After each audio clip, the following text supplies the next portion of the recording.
Stéphanie Larchanchet, anthropologue, spécialiste d'anthropologie médicale, qui a beaucoup étudié en France et aux États-Unis cette question du rapport aux soins et du rapport aux patients dans une perspective ouverte et novatrice.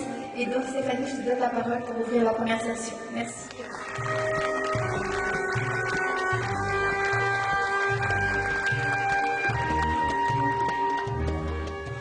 Bien, merci Marie-Rose et bonjour à tous, donc bienvenue à cette journée. Et merci Marie-Rose d'avoir donc bien planté la problématique de cette journée. Et nous allons donc entrer dans le vif du sujet avec une série américaine que je n'ai sans doute pas besoin de vous présenter. Je pense que nombreux d'entre vous la connaissent déjà. Dans cette série, ce qu'on va vous présenter, c'est un extrait du Dr House. Donc une série américaine qui a remporté un franc succès aux États-Unis, mais partout ailleurs, y compris en France. Et ce succès, elle le doit principalement au personnage central de cette série, qui est le docteur Gregory House, donc chef du département de diagnostic d'un hôpital fictif, bien sûr, dans un État américain du New Jersey aux États-Unis, et dont la renommée est considérable. Alors son travail au Dr House, c'est d'établir le diagnostic de certains patients de l'hôpital lorsque celui-ci est difficile à trouver. Donc lui, ce qui l'intéresse, ce sont les cas en général très compliqués, atypiques, en tout cas difficiles à résoudre. Alors c'est un personnage singulier qui a donc une cinquantaine d'années, peu soucieux de son apparence, toujours un peu mal rasé, et il nous fait penser un peu à Sherlock Holmes. Il est brillant, observateur, en médecine et dans d'autres domaines d'ailleurs, mais il est également, et c'est tout l'intérêt du personnage, misanthrope, arrogant. Il déteste donc s'occuper de cas évidents, il déteste donner des consultations avec des patients entre guillemets normaux, et donc il évite tout contact humain dans son travail autant que faire se peut. Et donc avec son comportement tyrannique et son humour très très noir, il est un peu aux antipodes du gentil médecin auquel on aimerait avoir affaire. Il refuse d'ailleurs, pour marquer sa différence avec ce corps de médecin, il refuse de porter la blouse blanche. Alors je vous laisse donc découvrir les premières minutes de cet épisode que je vous montre, qui est l'épisode en fait pilote de la série, donc le tout premier épisode. Et vous allez le constater comme nous, ce premier épisode soulève d'emblée donc les problèmes que Marie-Rose nous a présentés ce matin par rapport donc à une certaine vision de la médecine. Donc je vous laisse découvrir le film.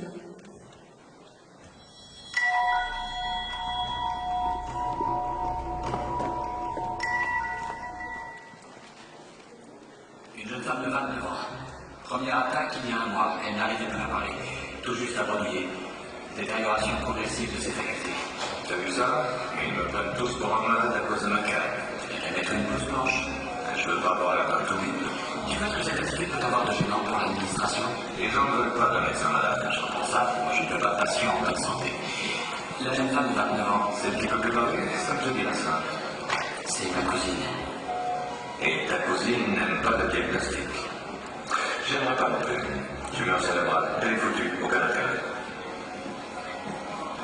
Vous avez donc, de la part de Dr House, vraiment un portrait caricatural donc, de la médecine et de la relation médecin-patient, et dans laquelle, donc, face à la toute-puissance et à l'omniscience du médecin, l'ignorance du patient est donc érigée un peu en postulat de base.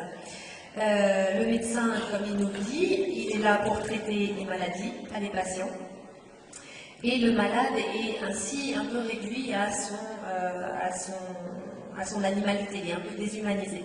Donc les vérités médicales telles que la série nous pose, elles sont inaccessibles aux profanes, et le malade, donc, en tant que sujet, doit pour son bien être écarté du champ d'investigation médicale. sa parole même et son expérience sont remises en cause, puisque, comme nous dit Gregory House, tout le monde ment. Donc, dans le cadre des maladies chroniques, pour revenir donc au fil conducteur de cette journée, les malades ont pourtant a priori acquis une expertise qui modifie ces rapports entre soignants et soignés et qui a priori contraint les deux parties à une alliance thérapeutique, comme le disait Marie-Rose Moreau, une alliance thérapeutique qui n'était pas la règle jusqu'à maintenant. Donc l'identification de certains paramètres comme les déterminants sociaux de la santé, la mise en place de l'éducation thérapeutique, la bonne observance, tous ces sujets sont maintenant des sujets qui devraient positionner le patient comme acteur incontournable de la démarche de soins. J'en dirai pas plus, je vais donc avec Marie-Rose Moreau qui va modérer cette session avec moi, inviter donc les participants à cette table ronde, en commençant donc par Sylvie Finzan. Voilà, donc Sylvie Finzan qui est anthropologue, directeur de recherche à l'INSERM et membre d'un laboratoire du CNRS qui est le CERMES 3. J'accueillerai ensuite le professeur André Grimaldi.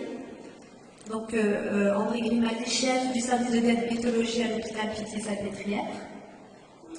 Ensuite, j'accueillerai Martha Spranzi, que je n'ai pas... Ah, voilà Martha. Donc, Martha Spranzi, qui est philosophe de la médecine au laboratoire CERCES. Ensuite, j'accueillerai donc Chantal Roussy, vice-présidente de l'UNAFAM. Et pour finir, j'accueillerai donc Jean-Claude Abezen,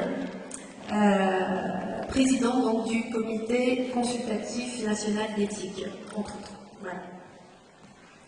Donc bienvenue à tous.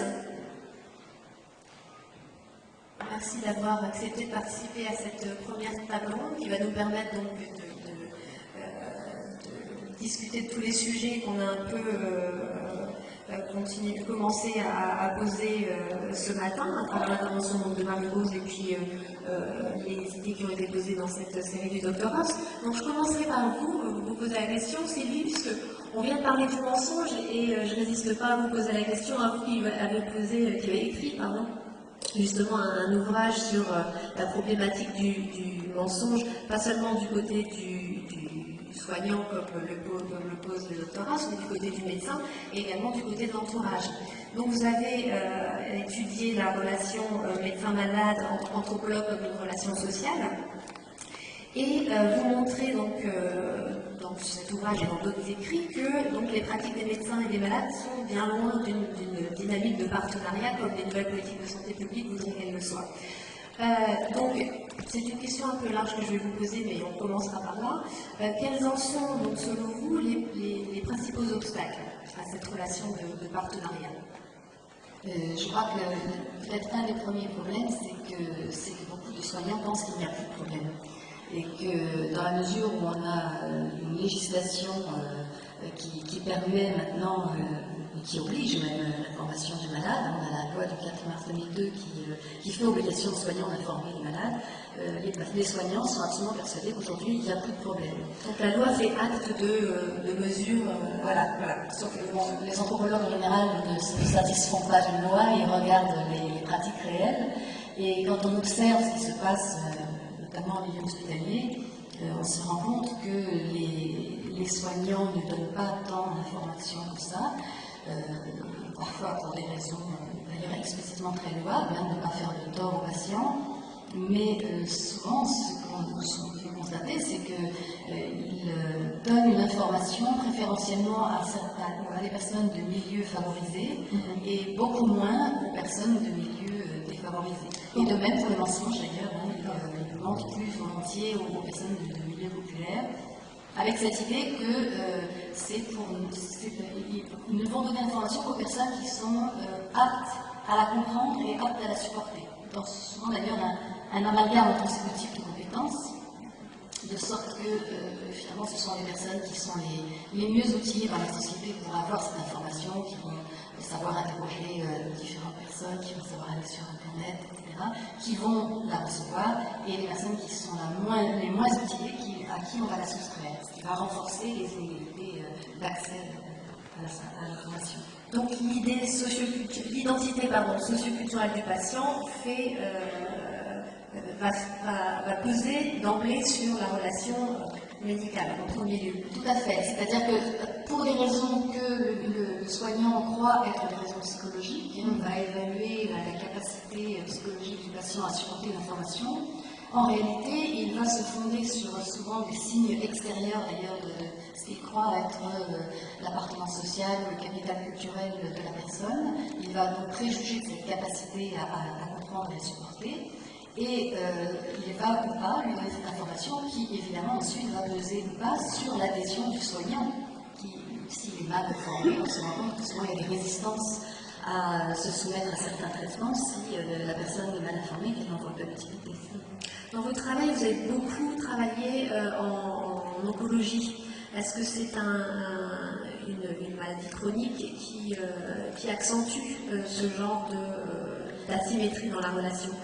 Alors, c'est vrai qu'il y a des particularités avec le domaine de l'oncologie, qui est peut-être un des problèmes, c'est que certains soignants sont persuadés qu'ils font une information pour tout ce qui concerne le diagnostic, qu'il n'y a aucun problème, et que simplement ils n'en font pas pour le pronostic, ce qui semble normal, puisque en toute rigueur, on ne peut pas parler de pronostic, d'information concernant quelque chose qui n'est pas avéré. Cependant, dans le cas de l'oncologie, il y a une difficulté, c'est que même si aujourd'hui beaucoup de soignants disent à un patient qu'il a un cancer, on se rend compte qu'il y a un déplacement du tabou qu'il y avait autrefois sur le mot cancer et qui se porte aujourd'hui sur le mot métastase. Et beaucoup de soignants rechignent à employer le mot métastase devant leurs patients, et je crois que ça tient au fait qu'il y a dans le fait de dire à quelqu'un votre cancer a métastasé, c'est une certaine manière de lui dire qu'il y a une évolution défavorable de sa maladie et donc annoncer peut-être une évolution pire.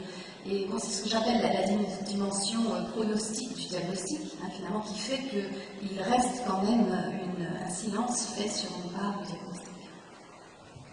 Sylvie, j'aurais aimé, puisque effectivement, ce que vous nous dites et ce que vous dites dans votre ouvrage La relation médecin-malade, information et mensonge, ne nous fait pas forcément plaisir. Donc, parce qu'effectivement, il y a l'idée comme ça qu'on avance, et puis là, il reste des vrais obstacles qui effectivement se déplacent. Et donc, ce que j'aurais aimé que vous nous disiez, c'est comment vous travaillez, quelle est la méthode pour travailler et recueillir justement ces points de vue-là des patients par quelqu'un d'autre que le médecin. Donc, c'est intéressant de voir la méthodologie pour en comprendre aussi l'impact. Alors, c'est une méthodologie qui est chère aux anthropologues, c'est l'observation. Ce qui suppose de fréquenter des services pendant longtemps, c'est une enquête qui a entre 4 et 5 ans, assister à de nombreuses consultations, assister aussi à des séances de visite en hospitalisation de jours ou de semaines, rencontrer les médecins et les patients à la suite des consultations, séparément, faire une sorte de débriefing pour voir comment chacun a perçu ce qui s'était dit, pourquoi ça s'était dit, pourquoi ça n'avait pas été dit, etc. Séparément, bien sûr, puisque quand on étudie la question de l'information et du mensonge, si il y a quelqu'un à qui on ment, que ce soit le soignant qui ment au patient ou l'inverse, on ne va pas lui dire oui, je suis en train de vous mentir. Donc ça va de soi, ça suppose d'établir une relation de confiance qui est assez longue. Le terrain anthropologique est toujours long. Mais alors, le mot mensonge peut nous choquer. C'est aussi celui qui a été utilisé dans le court extrait qu'on a vu. Mais justement, est-ce qu'on pourrait dire, parce que c'est pas du mensonge au sens je vais, au sens, on va dire, classique du terme, c'est plus de modalité de choix, de hiérarchie, d'éviter certaines... Comment vous décririez cela? Il y a plusieurs degrés et plusieurs formes. Il y a ce qu'on appelle classiquement le mensonge par omission, et puis il y a des vrais et bons mensonges. On dit le contraire de ce qu'on croit être vrai. Et j'ai vu ça. Et c'est comme ça que je l'entends. C'est-à-dire que l'anthropologue part sans aucun jugement moral sur la question. Je n'ai absolument pas de messages de départ à faire passer aux médecins ou aux patients en leur disant c'est très mal ce que vous faites.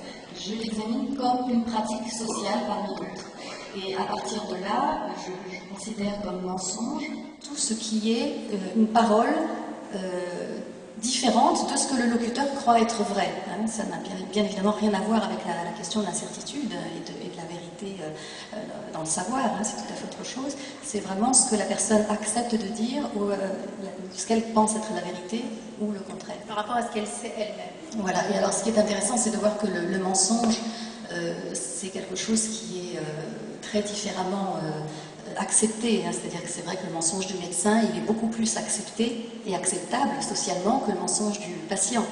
Le mensonge du médecin, il était déjà légitimé par Platon dans la République, hein, qui disait que c'était le seul qui, avec le mensonge du chef de la cité, à être acceptable.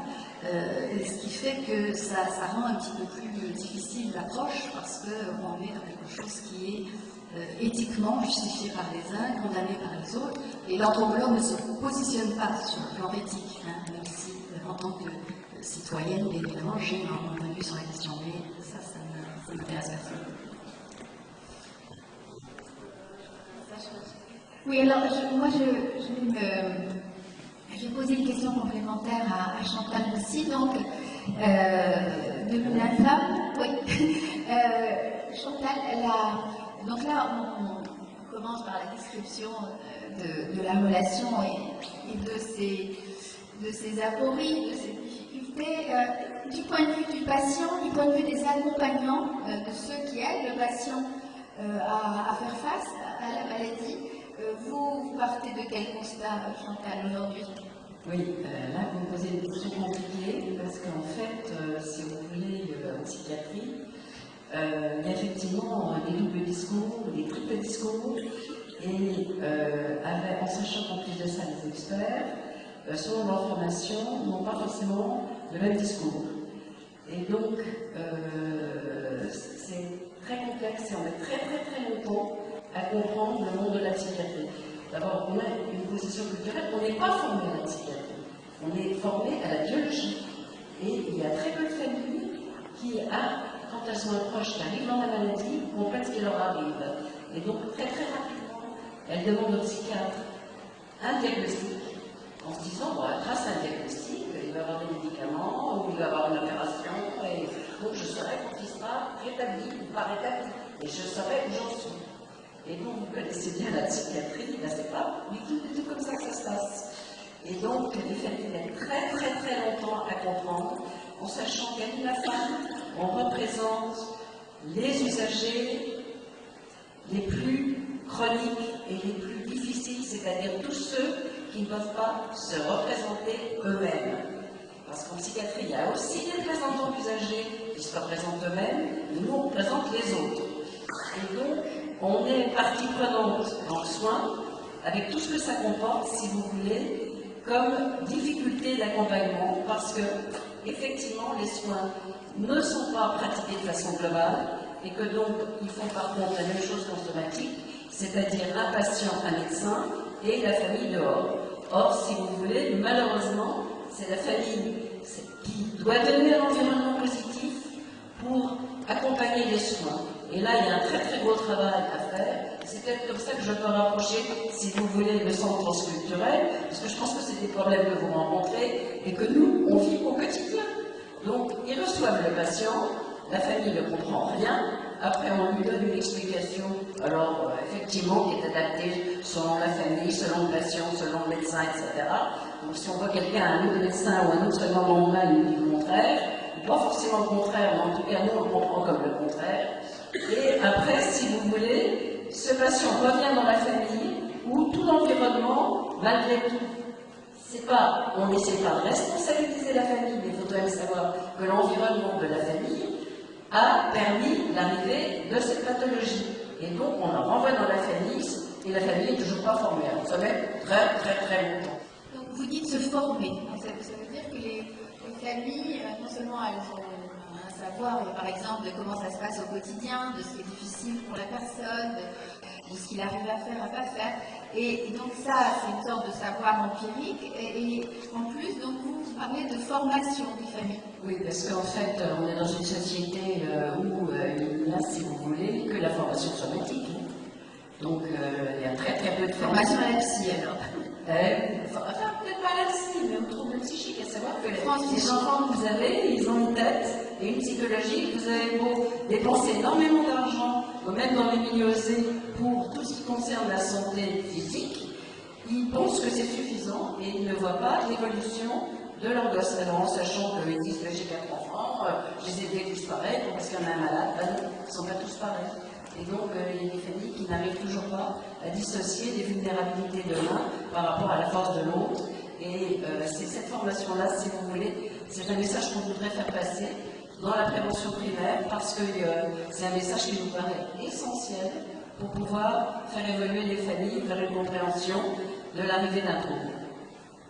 On parlait, Chantal, j'aimerais parler avec vous des représentations de la maladie mentale aussi, parce qu'on parlait avec Sylvie Vincent des représentations que le médecin aura des patients en fonction de son identité socioculturelle.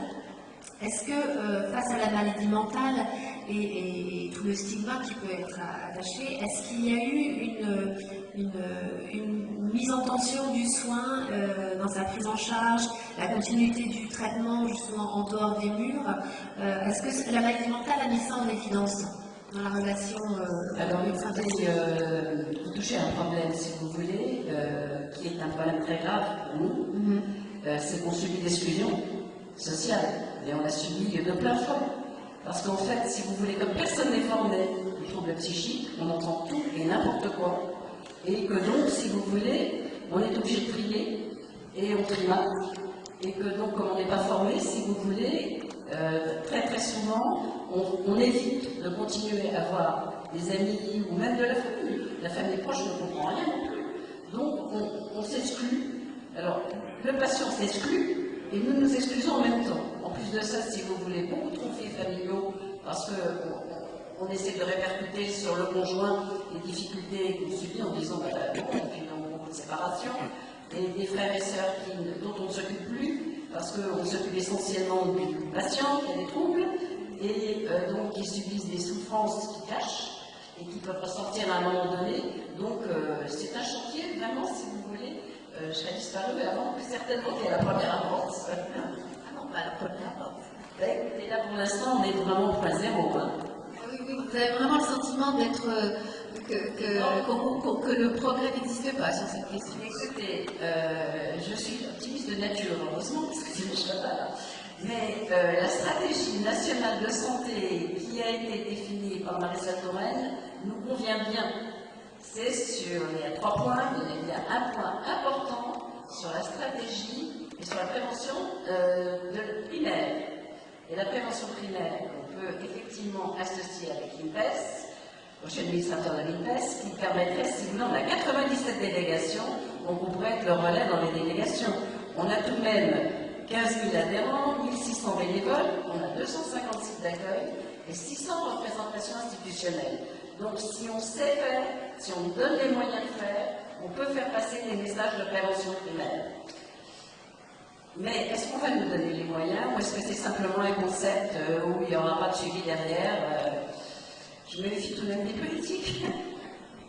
Je ne veux pas être seule, je pense. Merci Chantal. Martha, je voudrais vous poser une question à vous maintenant. Vous avez commencé comme interprète, vous avez été interprète pendant de nombreuses années, et vous avez aussi, en tant que chercheur, travaillé sur la question de l'interprétariat. Et cette question, bien sûr, elle a soulevé donc, le problème de la communication et de l'éthique clinique. Dans votre travail, entre autres, vous adressez la question de la vulnérabilité face au savoir expert qui donc est accru pour les malades étrangers qui ne pratiquent pas le français, par exemple. Est-ce que vous pouvez nous en dire un petit peu sur ce que le travail de l'interprète met en lumière dans cette asymétrie médecin-patient? Merci Stéphanie. Effectivement, la place de l'interprète qui est si intime dans ce qu'on appelle, dans l'association pour laquelle je travaille, et c'est l'interprétariat, le dialogue à 3. qui est quand même très significatif, eh bien, la place de l'Internet permet de mettre en évidence, de faire surgir des dimensions de la relation patient-malade qui sont présentes toujours, même quand il n'y a pas d'interprète, mais qui restent dans l'ombre. Je voulais juste citer, parce que je suis aussi philosophe, et c'est vrai que je ne résiste pas à la tentation de citer Ricoeur, qui dit « On traduit même à l'intérieur de sa propre langue, puisqu'on peut toujours dire les choses autrement. » Et je pense que ça, c'est vraiment, ça fait le pont entre la traduction dans le sens technique, hein, entre deux personnes qui ne parlent pas la même langue, et puis la traduction qui se fait toujours dans la communication. Alors, je voulais, j'ai ici une petite liste, enfin, je vais essayer de 2 points, hein, parce que c'est quelque chose auquel je tiens beaucoup, qui sont des dimensions donc, que cette place de l'Internet permet de mettre en évidence. La première est et qui va tout à fait à l'encontre de l'image que donne le Dr House de la médecine contemporaine, c'est-à-dire qu'on a un médecin seul qui est face au patient et qui fait son travail en quelque sorte. Et il y a quelqu'un qui dit du travail de l'interprète, que l'interprète est le tuteur de l'histoire médicale du patient. Et quelqu'un m'a dit, parce que j'ai travaillé longtemps à la Salpêtrière, en disant, mais voilà, heureusement, en fait, les étrangers ont de la chance d'avoir l'interprète, parce que lui, il fait cette coordination aussi.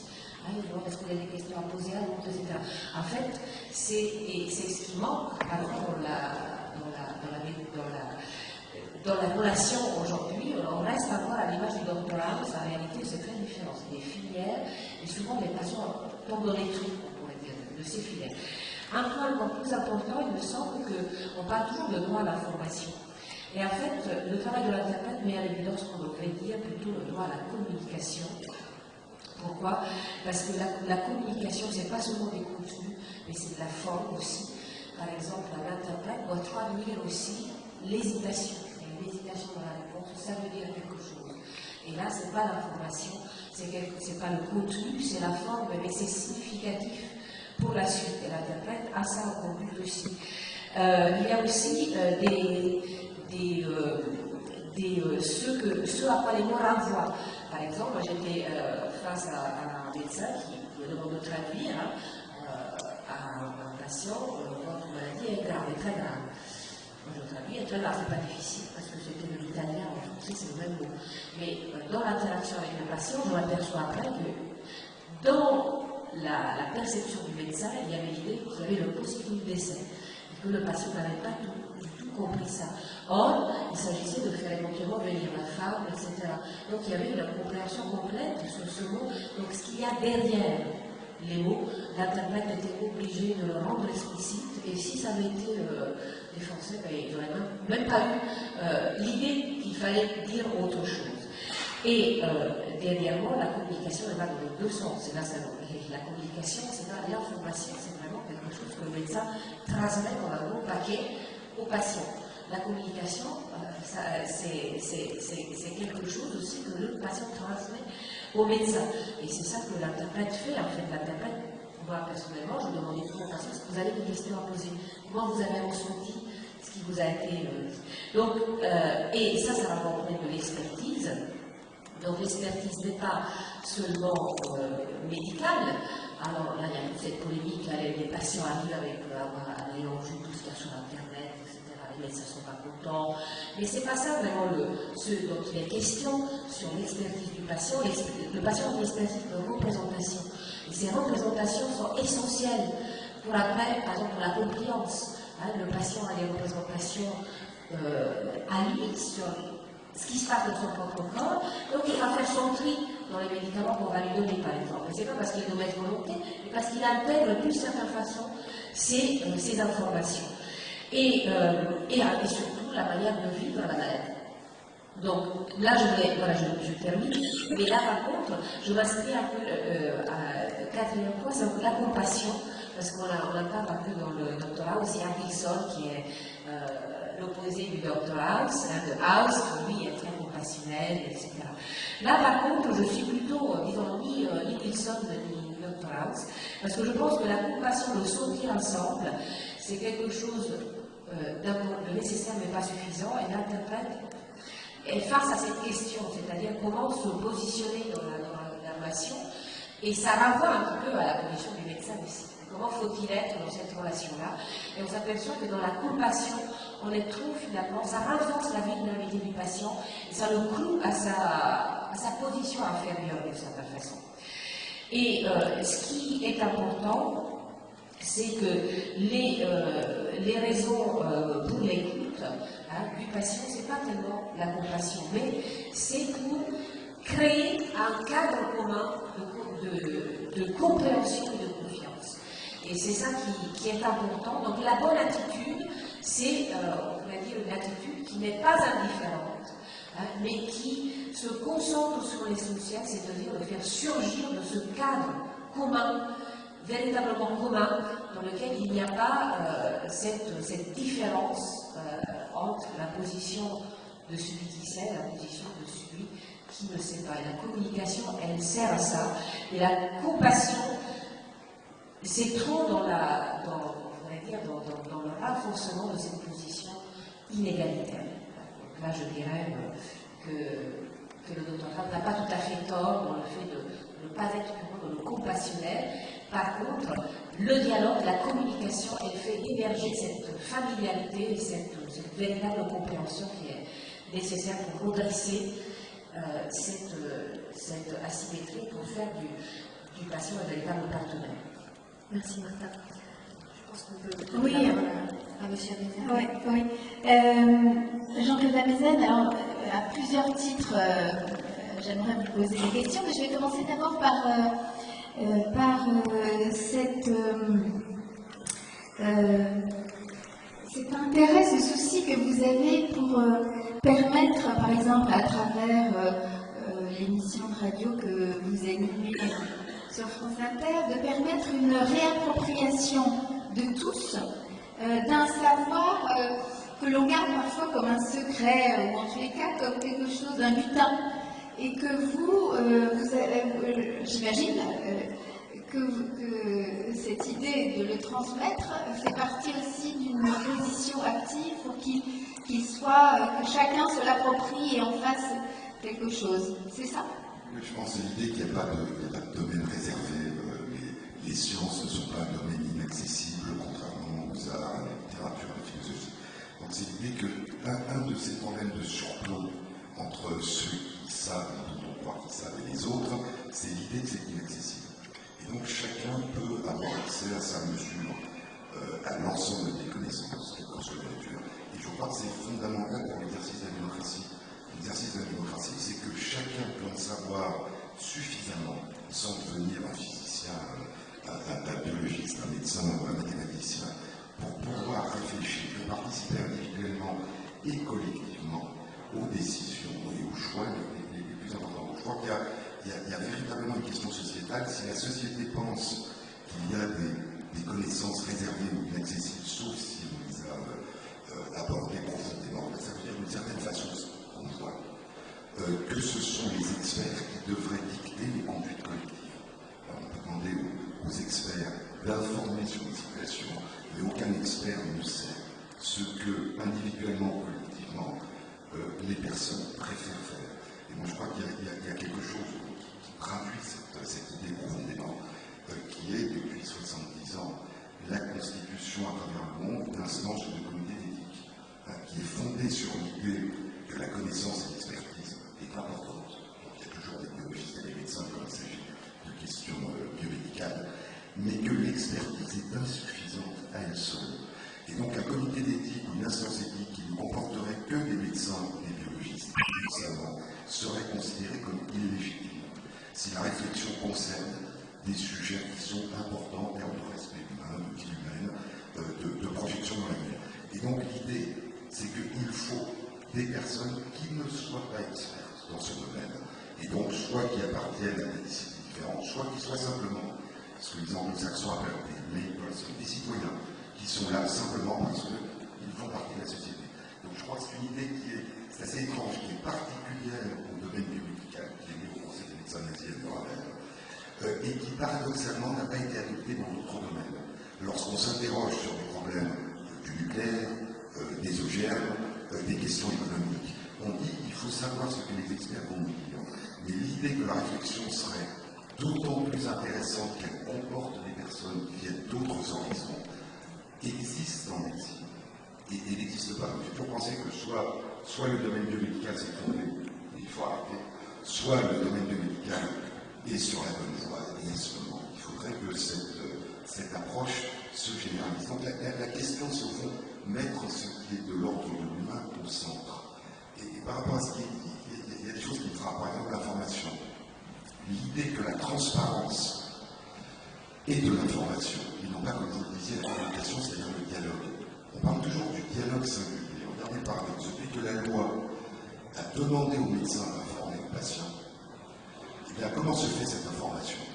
Elle se fait très souvent sous forme d'un écrit qui normalement devrait témoigner du fait que le dialogue a eu lieu et qui paradoxalement le remplace. Et donc, ce qu'on a fait pour favoriser un dialogue, une co-construction, un échange, a été remplacé par un papier où d'ailleurs vous avez un droit de savoir, mais un droit de ne pas savoir. J'ai le droit qu'on ne m'impose pas un savoir qui me blesserait ou qui me heurterait. Si j'ai un papier où tout est écrit, soit je ne lis rien, soit je lis tout. Et donc, le principe même du dialogue, du choix à lire et informer, est lié. Les termes que vous utilisez, que je trouve frappants, compliance, on dit aussi consentement. Aujourd'hui, on ne dit pas consentement, parce qu'on pourrait dire refus. Le refus libre et informé, ça consisterait à dire non. On dirait pourquoi vous pensez que la personne va refuser, pourquoi pensez qu'elle va consentir. Et donc, le terme, c'est le choix. La compliance, c'est d'une certaine façon obéir aux ordres, c'est de l'appropriation. Et donc, d'une certaine façon, le langage lui-même traduit un retrait constant par rapport à ceux qui souhaitent, à ceux qui implicitement y souhaitaient.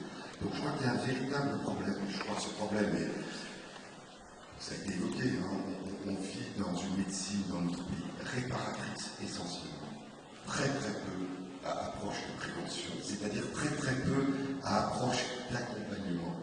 On répare, c'est un acte technique. Dans la tarification à l'activité, ce qui m'a toujours frappé, le dialogue n'est pas considéré comme une activité. Et donc si on veut être actif, il faut faire et ne pas parler. Et donc quand vous parlez de maladies chroniques, c'est-à-dire d'une certaine façon, parce que là encore la césure entre médical et social dans notre pays est assez artificielle, on peut parler de maladies chroniques, on peut parler de handicap. C'est-à-dire la question, c'est comment la médecine et la société peut permettre au mieux à la personne de vivre en société, indépendamment des problèmes physiologiques, psychologiques ou autres que la personne a. Or ça, nous sommes très mauvais. Et nous sommes très mauvais depuis le début. C'est-à-dire qu'un enfant qui a un problème psychologique chronique ou qui a un handicap ne sera le plus souvent pas scolarisé, malgré la loi. Il y a d'autres pays, tous les enfants qui présentent un handicap, quel qu'il soit, sont scolarisés. Et donc si vous avez passé toute votre enfance sans voir d'enfants atteints de maladies chroniques ou de handicap, vous êtes effrayé quand vous commencez à les voir à l'âge adulte. Et c'est la même chose, si je continue là-dessus, vous savez que les grandes institutions, les grandes entreprises doivent, évidemment, c'est pas fait, mais on est assez rendu compte, mais employer des personnes en situation de handicap. L'éducation nationale dit que comme elle accueille des enfants en situation de handicap, ce qui fait très peu, elle n'a pas besoin de recruter des enseignants en situation de handicap. Et donc les enfants ne voient ni adultes ni enfants en situation de handicap. Et d'une certaine façon, c'est une exclusion des personnes dans la société qui présentent des problèmes chroniques. Je ne suis pas sûr que ce soit un problème de la médecine de notre pays. Je pense que c'est un problème de la société de notre pays, de la culture de notre pays, que la médecine en fait. Et donc la difficulté que nous avons, vous en parlerez, mais d'aborder le traitement des douleurs, d'aborder le problème des soins palliatifs, c'est-à-dire l'accompagnement, reflète cette difficulté, je crois, de notre société, d'intégrer, de permettre à des personnes vulnérables atteindre de différentes formes de vulnérabilité de vivre avec les autres, parmi les autres, et d'une certaine façon, implicitement ou explicitement, de les éloigner dans des institutions, de les exclure, et donc d'avoir une très grande difficulté à les accompagner. Je pense qu'il y a un problème qui touche la médecine. Je ne suis pas sûr que la médecine à elle seule puisse transformer la société. Elle peut à la fois agir, mais non, et le reflet. Et donc je crois qu'une société, dans un avis du comité, je crois que c'était un avis sur la situation des personnes, enfants et adultes atteints d'autisme, on disait qu'une société qui exclut les personnes les plus vulnérables en raison même de leur vulnérabilité, et qu'une société qui perd son humanité. Le grand paradoxe, c'est que c'est plus vous êtes vulnérable, et moins vous serez accompagné. Donc je crois qu'il y a vraiment une nécessité de repenser, surtout dans les domaines où la réparation n'est pas... C'est fantastique. Quand on peut guérir, comme vous le disiez, quand on rentre chez soi, il y a des études dans les services de réanimation, des recherches, qui montrent que la survie et la santé après un séjour en service de réanimation dépend autant de conditions de vie socio-économique et culturelle que de ce qui a été fait pendant le temps de l'hospitalisation. Donc je crois qu'il y a véritablement, il faut une médecine de très grande qualité, parce que c'est fantastique de sauver la vie et c'est fantastique de pouvoir réparer. Mais c'est un peu illusoire quand on se pose des questions qui touchent à la santé, c'est-à-dire au fond toute la vie de la personne. Alors, je retiens le mot l'étymologie, j'y avais jamais pensé. Des compliance, je ne l'utiliserai plus jamais. C'est incroyable, oui, je pense que regardez, on dit qu'on place une personne en institution, on ne dit pas qu'on l'accueille, on dit qu'on prend en charge des personnes handicapées, on ne dit pas qu'on les accompagne. On dit qu'une personne âgée handicapée est dépendante, comme si on était tous indépendants, même si on a été tétraplégie à 30 ans.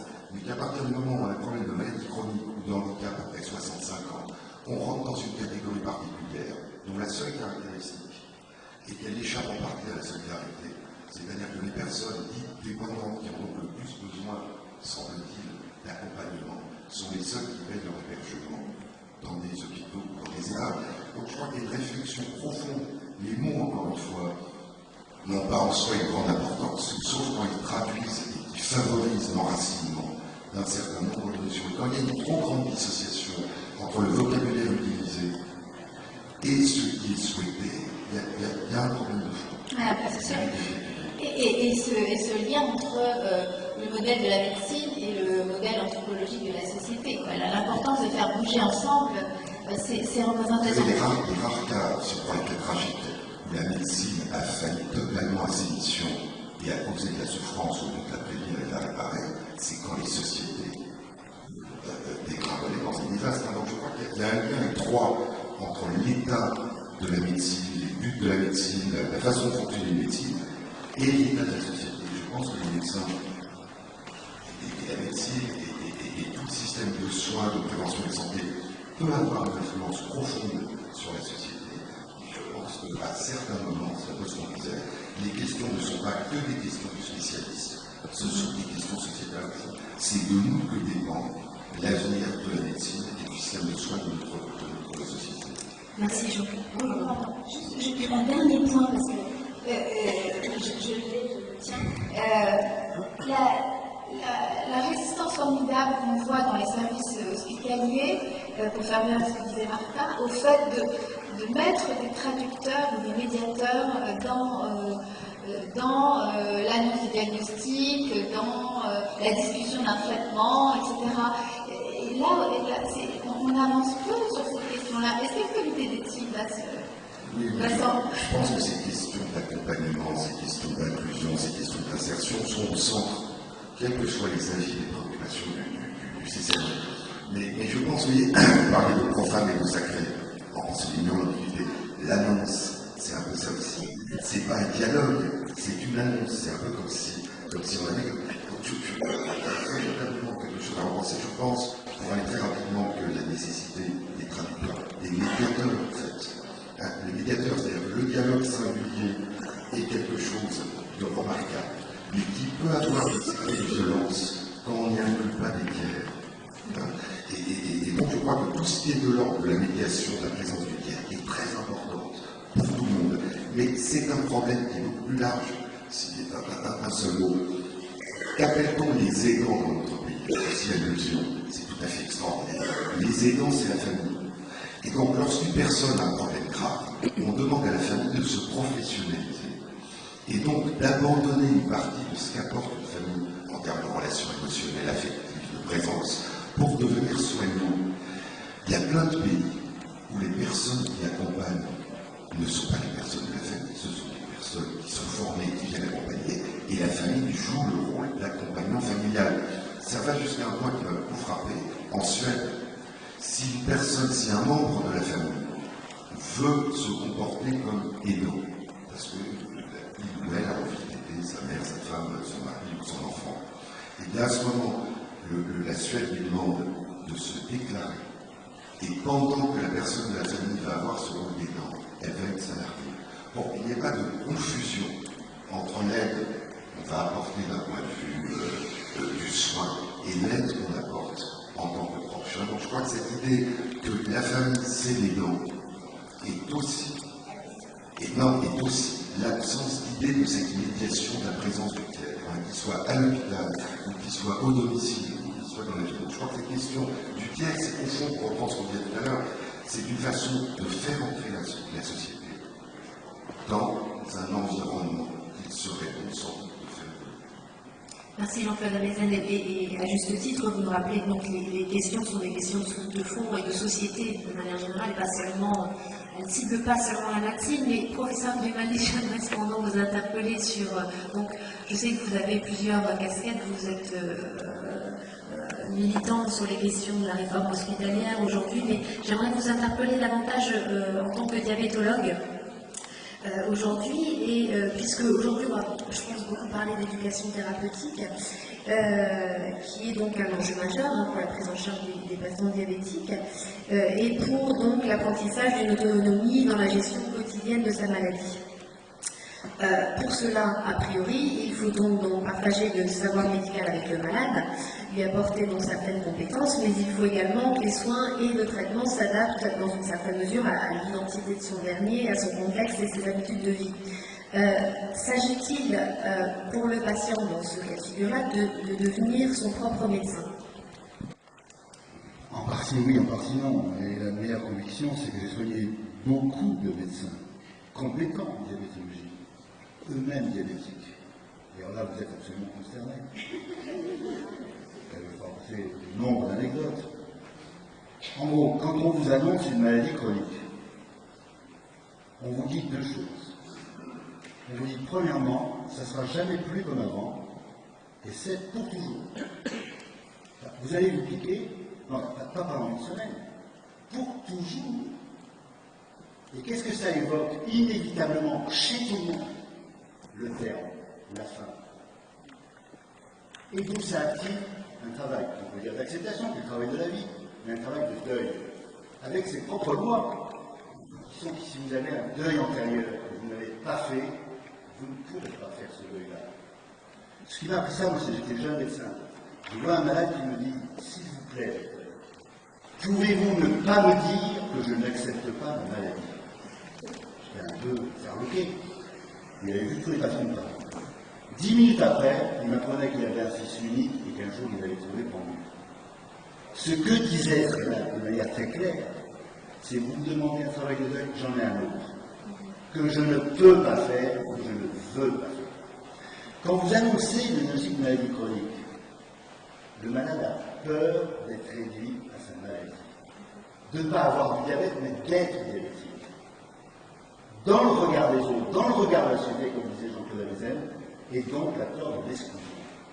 L'histoire du sida, c'est l'histoire du diabète. 1922, Leonard Thompson, Canada, premier enfant sauvé à cause de l'insuline. Et ça va durer tout ça, on a connu tout ça. Quand est-ce qu'en France, les enfants diabétiques sont acceptés dans les lycées? D'après vous, c'est quand? 1963.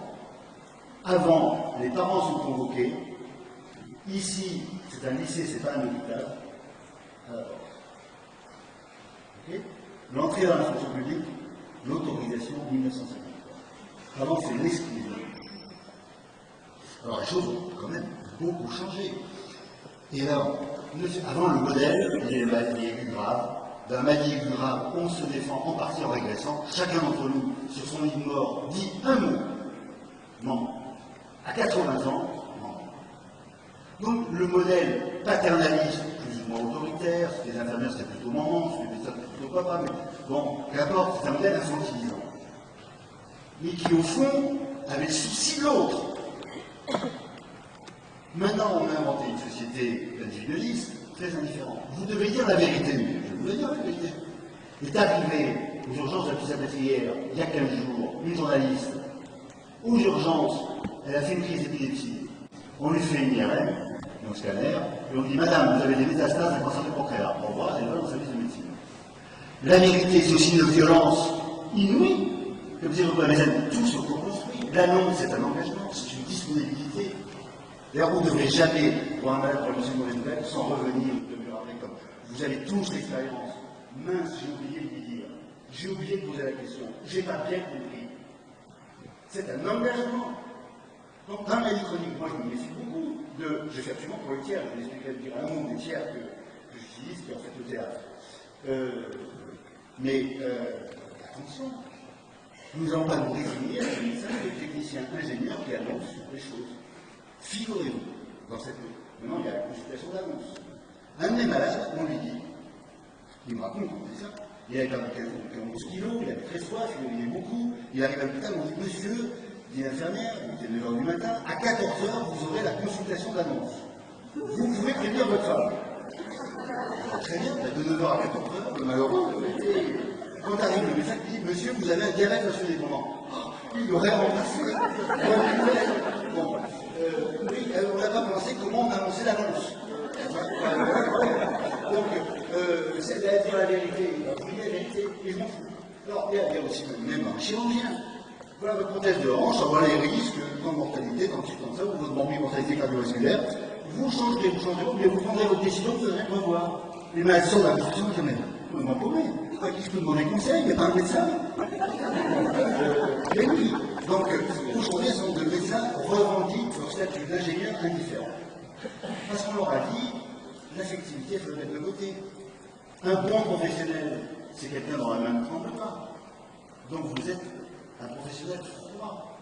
Et donc, ce qu'apprennent les étudiants qui tombent de l'œil au tout début, hein, moi je tombais de l'œil au début de ma carrière médicale, j'ai tombé de l'œil plusieurs fois. Ça, c'est pas très bon pour un malade. Sur un médecin qui tombe dans le syncope, évidemment, c'est pas rassurant. On ne vous apprend pas à exprimer vos propres émotions. On prend qu'une observation qui est biomédicale, qui réduit le malade et les symptômes à des questions fermées, ce qui est indispensable. Mais il manque l'autre. Ce qui maintenant se développe sous le nom de la médecine narrative. C'est quoi l'histoire de vie du malade? Mon malade qui me raconte que son fils, il a trouvé pendu. Évidemment, il me disait, bon, arrêtez la baratin sur le diabète. On est embarqué dans la même histoire. Donc, une équipe qui prend en charge la maladie chronique, et le diabète est un modèle de réflexion depuis très longtemps. Il faudrait faire l'évolution par rapport à l'évolution de la société, effectivement.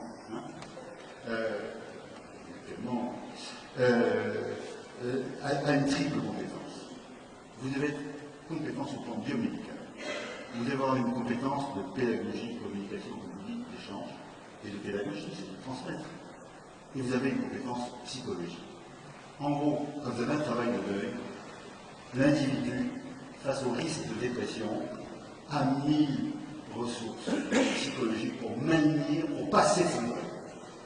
Il peut recourir au déni, il peut recourir à la délégation, il peut recourir au clivage, il peut recourir à la pensée magique. Je sais que je vais guérir, c'est autre chose. La journaliste dont je vous parle, elle est persuadée que c'est psychosomatique parce que son patron était en train de me lever. Bon, et l'autre, il dit, c'est une métastase d'un cancer du pancréas. Voilà. Alors, le pire du pire que j'ai eu, je me suis dans des anecdotes, un des médecins m'intervient voir, il dit, monsieur, on a fait des radios, vous avez des métastases, ou l'hémopathie maligne, c'est très dense, cancer de la prostate sûrement. Très bien, voilà, on vous dit tout. Finalement, c'était une intoxication par le fluor parce qu'il connaît trop de wifi. Bon, c'est bien, les médecins ont réfléchi. C'est sympathique. Bon, donc, actuellement, c'est un peu confusion en fait. Le modèle dont vous parlez, paternaliste et autoritaire, il existe, mais il existe encore, bon, il est en décrépitude, parce que la caractéristique c'est qu'il y a tous les comportements. Il y a celui qui dit tout, il y a celui qui dit rien, il y a celui qui est pressé, qu'on ne voit jamais, il y a celui qui fait, bon, il n'est pas convaincu de la médecine, vous savez, bon, il y a de tout. Vous parliez d'outils tout à l'heure, professeur Grimaldi, et on pourrait parler d'ailleurs de formation. Alors comment, il s'agit bientôt, bien sûr, même parmi les médecins, d'identifier chacun de sa patte personnelle, de ses compétences d'approche. Mais est-ce qu'il y a des outils, ou est-ce qu'en école de médecine, on pourrait élargir les compétences au-delà du champ biomédical? Vous parlez de la médecine narrative. Est-ce que c'est une... Habituellement, pour développer un truc de médecine, il faut apprendre beaucoup de données, et au fond, c'est normal, il y a beaucoup à apprendre. Mais un dans la sélection, ça ne va pas du tout. La sélection. Ça ne va pas du tout. On colle 80% des étudiants et les critères, c'est il est rapide, il est apte à souffrir pendant un an terriblement, et il est bon en maths. Mais s'il est littéraire, il ne peut pas. S'il est lent, pourquoi être lent, c'est pas bon. Vous pouvez pas passer. Bon, c'est absurde. Donc c'est des traumatismes importants. Il est évident que la sociologie, enfin, déjà, Robert Debré, 1973, fait un discours devant des patrons de médecine et dit ma réforme était bancale. La grande réforme de 58 qui met la biologie au centre des hôpitaux et qui crée des CHU, avec un grand progrès. Et il dit j'ai pensé que la moitié. Je me suis trompé. Ce que nous avons fait avec la biologie, en faisant venir les chercheurs à l'hôpital pour travailler avec nous les cliniciens, il fallait le faire avec une autre discipline, la santé publique. Messieurs les professeurs d'éthique, vous et vos élèves, vous devrez sortir de l'hôpital. Et l'hôpital doit être un lieu où passent les gens qui rentrent et qui sortent. Il dit ça en 1973 à 80 ans. C'est quelqu'un d'exceptionnel, ce Robert Debré. Donc vous voyez, on en a encore là. On en a encore la stratégie nationale de santé. Alors on sait que. Voilà, alors oui, bien sûr, et seulement ça ne s'apprend pas, le rapport au malade ne s'apprend pas comme un cours. Ça s'apprend par des rôles, ça s'apprend par des briefings, ça s'apprend par théâtre, ça s'apprend. Voilà. Alors ce que je fais dans le service, c'est que je travaille avec la cartoucherie de Vincennes, et les patients écrivent un court texte sur un problème important de leur vie. Ce texte va être travaillé avec un metteur en scène professionnel et sera joué ensuite par des acteurs professionnels. Le malade joue en rôle de metteur en scène. Donc tour à tour, le malade est l'auteur, le sujet, le metteur en scène, et puis le spectateur, parce qu'à la fin la scène est jouée devant les autres patients et l'équipe, l'éducation thérapeutique. Parce que, vous savez, il y a une phrase d'Anna Arendt qui s'appelle, qui dit « Tous les chagrins sont supportables si on les raconte ou si on en fait un conte ». Et Boris Cyrulnik ajoute « C'est très dur, c'est très difficile d'expliquer à un autre ce qu'on a vécu ». Lui, il a mis 50 ans à expliquer son histoire. Donc il faut effectivement une médiation diverse pour que voilà, cette partie si douloureuse, cachée, qui m'empêche de me sauver, je puisse la partager. Donc, soigner un patient maladie chronique, c'est une vie commune. C'est une histoire de vie commune entre le soignant et le patient. Ce n'est pas un technicien qui donne de l'anesthésie. C'est pas pareil que la maladie aiguë, c'est pas pareil que dilater les coronaires. Ou réparer une valve mitrale. Donc aujourd'hui, on ne peut plus penser la médecine comme une unité. Le problème, c'est qu'on a une unité, on passe de l'un à l'autre. Voilà. Sylvie François, je pense que vous souhaitez rebondir sur les commentaires. Oui, rapidement. En fait, j'aurais plein de choses à dire sur tout ce qui a été dit là. Allez-y. La première chose, c'est que je pense que répondre aux attentes légitimes des patients d'avoir l'information, ça ne veut pas dire ne pas lancer avec violence la vérité dans le diagnostic en pleine figure, on est bien d'accord, je ne faut quand même pas mélanger les choses. Rapidement sur la question du dialogue à trois, je trouvais très intéressante l'expression. A priori, moi j'aurais pas pensé à l'interprète, mais il faudrait peut-être dire dialogue à quatre, parce que le troisième larron auquel je pensais, moi, c'est le proche. Et dans la consultation médicale, la place du proche est très importante et parfois elle peut aider, parfois elle peut parasiter, mais parfois même négativement, la communication entre le médecin et le malade. C'est vrai que c'est un acteur supplémentaire. Et puis juste sur la différence entre les rapprochements entre ces notions de communication et d'information, je pense que ce sont des termes qui ne sont absolument pas interchangeables, qui peuvent s'articuler mais qui ne sont évidemment pas les mêmes. Et je crois qu'il y a certaines choses qui peuvent relever de la communication, mais pas d'information pour un acteur, mais de l'information pour l'autre. Je vous donne un exemple. Un médecin qui accompagne à la porte du cabinet son patient qui veut lui montrer des marques d'amitié. Il lui dit au revoir à la prochaine fois et il lui met la main sur l'épaule gentiment. Et le patient sort de là et sa première réaction, c'est de me dire, pour lui, c'est une information. S'il m'a mis la main sur l'épaule, il m'a mis la main dans le dos, c'est que le cas doit être grave. Et donc on est dans quelque chose qui n'est même pas de la parole, mais qui est pris comme de l'information par le malade. Et juste, Sylvie, et puis chacun, mais la question aussi de la culture du patient, de la langue du patient, qui vient d'une certaine façon rendre encore plus aigu ce que chacun d'entre vous a dit sur cette relation. Parce que quand même l'idée, c'est que la culture du patient, son histoire, son récit, c'est plutôt c'est une compétence, c'est quelque chose qui va lui permettre de penser et d'avoir une théorie et une action. Or, la réalité, c'est que c'est au contraire, ça les rend plus vulnérables du fait de la différence avec le patient, avec le médecin. Alors c'est vrai que là, il y a la personnalité du médecin, et puis il y a aussi tout un contexte de socialisation qui fait qu'une appartenance sociale ou culturelle différente du médecin, ça peut être considéré comme une compétence, mais au contraire, ça peut être source de discrimination. Donc là, on est dans une... Et ensuite, on ouvre les questions à la salle. Oui, donc ce qui est fascinant avec le travail d'interprète, effectivement, c'est qu'on se rend compte que les cultures, en fait, ce n'est pas des cultures au sens éthique du terme, mais qu'il y a besoin, en quelque sorte, d'un interprète un peu toujours. Évidemment, le besoin est plus aigu encore, donc il y a un manque fondamental de possibilité même d'expression.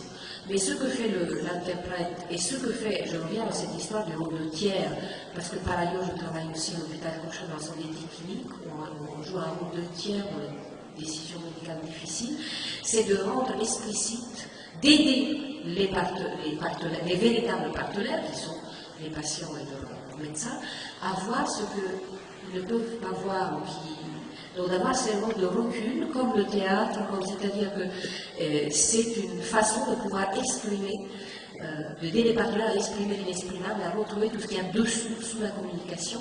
Et évidemment, quand il y a dans le cas de la personne qui ne peut pas parler techniquement, c'est un handicap majeur. Donc effectivement, il faudrait qu'il y ait... D'ailleurs, dans la charte du patient hospitalisé, il est prévu que le patient a droit à l'interprète.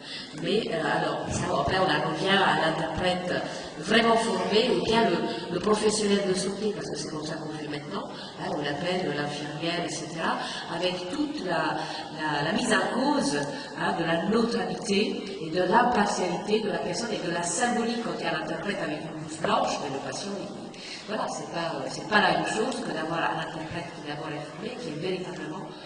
Moi, je ne dis pas l'autre, je dis impartial, mais c'est ça. Okay. Juste un peu, parce que simplement, au fond, cette difficulté, je dirais, cette distance, elle existe par la langue, elle existe par la culture, elle existe par la représentation, elle existe par le handicap. Et donc, plus il y a une difficulté de communication et de se mettre à la place de l'autre, et plus il y a un risque, en effet, d'exclusion. Mais je pensais ce que disait Paul Grimaldi sur l'art, qui est très beau, hein, sur cette... L'art est une façon de traverser les barrières culturelles, physiologiques, psychologiques. Et il y a quelque chose, vous parliez de la formation en faculté de médecine, c'est très frappant, il y a plus de 20 ans, l'université de Yale, aux États-Unis, a proposé aux étudiants de médecine des cours de peinture, des études de tableau, en pensant que ça augmenterait au fond leur empathie, leur capacité à percevoir. Ce qui était très étonnant, c'est que ça augmentait, tel que c'était évaluable, les capacités d'empathie, mais ça augmentait aussi la qualité du diagnostic. Et l'idée a été, quand on s'intéresse plus à une personne, parce qu'on essaie de la comprendre, bah on l'aide mieux aussi, parce qu'on s'y intéresse plus. Et actuellement, dans toutes les grandes universités américaines, depuis pas mal de temps, il y a, pour les étudiants en médecine, des initiations à la peinture, à la littérature, à l'écriture, au théâtre. Et il y a l'idée que non seulement c'est essentiel à l'expression du patient, mais c'est au fond peut-être un pont qui traverse justement, qui transcende tout ce qui est de l'ordre du savoir, tout ce qui est de l'ordre un peu rationnel. Mais je pensais que vous citiez Armand Appelfeld dit « Seul l'art a le pouvoir de tirer la souffrance de la vie ». Justement, pour donner le résultat d'une étude qui a été faite, il y a des questionnaires de score d'empathie. Alors, on a regardé l'empathie médicale, ça fait pour les soignants, quand c'est traduit en français, validé. Donc, l'empathie des médecins de traitement, plus elle est élevée, meilleur est le résultat de l'hémoglobine A1C qui juge l'équilibre du diabète. Donc, plus les médecins traitants sont empathiques, meilleur est le résultat glycémique de l'empathie. Donc, voilà, ça donne quelques idées. Alors, ce sujet-là, on n'est pas traité dans l'Institut de médecine. Est-ce qu'on peut développer l'empathie? Si oui, comment? Prendre conscience de son état émotionnel. Quelles sont les conditions? Étant entendu, pour être centré sur l'autre, il faut d'abord avoir une sécurité personnelle. Donc un étudiant est en situation d'insécurité, ne serait-ce que cognitive, donc on ne peut pas lui demander cela. Hein. Donc comment faire? Il ne s'agit pas de dire à l'étudiant, il faut être empathique, parce qu'on lui dit, il faut d'abord savoir, je ne sais même pas, je suis perdu. Hein. Donc voilà, donc on passe de cette sympathie aussi trop forte qui est en fait centrée sur l'émotion de ce qu'il aperçoit, et pas du patient, du début des étudiants, vers ce qui est considéré comme le professionnalisme, la coupure des affects, qui peut donner des choses y compris catastrophiques dans l'histoire, quand la société dérive. Voilà, donc ça c'est un vrai sujet, le développement de l'empathie dans la filière de médecine, indépendamment de la sélection, enfin beaucoup de choses. Merci à tous. Juste un mot, le soin, c'est intéressant, le soin, les polysémies des langues, le soin en anglais, c'est care, et to care for somebody, c'est pas seulement soigner, c'est attacher de l'importance à la personne.